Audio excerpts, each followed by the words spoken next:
Dr. Said, in what important ways are Arabs different from the stereotypes we heard about? Well, I think the first thing is that Arabs are fantastically diverse. I mean, there are many different kinds of Arabs. I mean, a Syrian is very different from a Moroccan. There are regional accents. There are traditions completely local to various parts of the Arab world.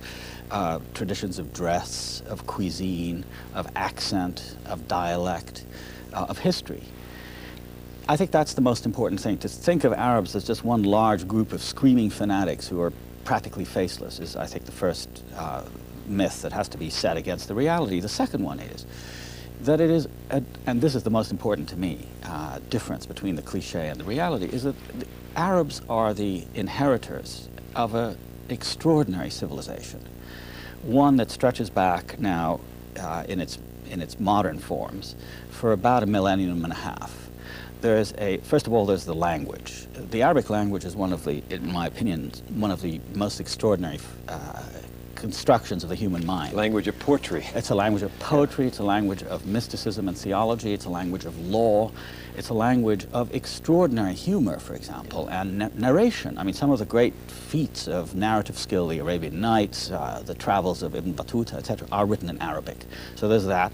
It's also one of the great religions of the world, which is in Arabic. I mean, the Quran is the word of God in the Arabic language.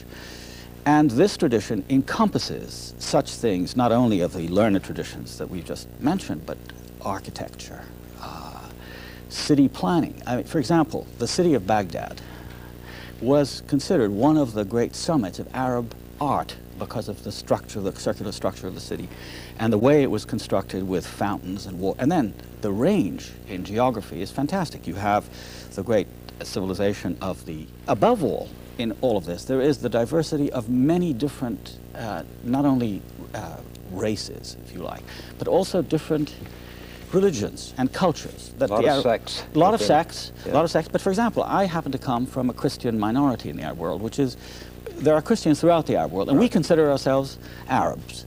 And even our civilization is Islamic, that it's a rich enough civilization to make place for all. The idea of separation between Arabs and the rest of the world is a relatively modern idea. Appreciate about your Arab past? Well, I think precisely that there is an Arab past and a people to which one can point and see these tremendous achievements I think cultural is the main thing. This great culture of philosophy, of literature,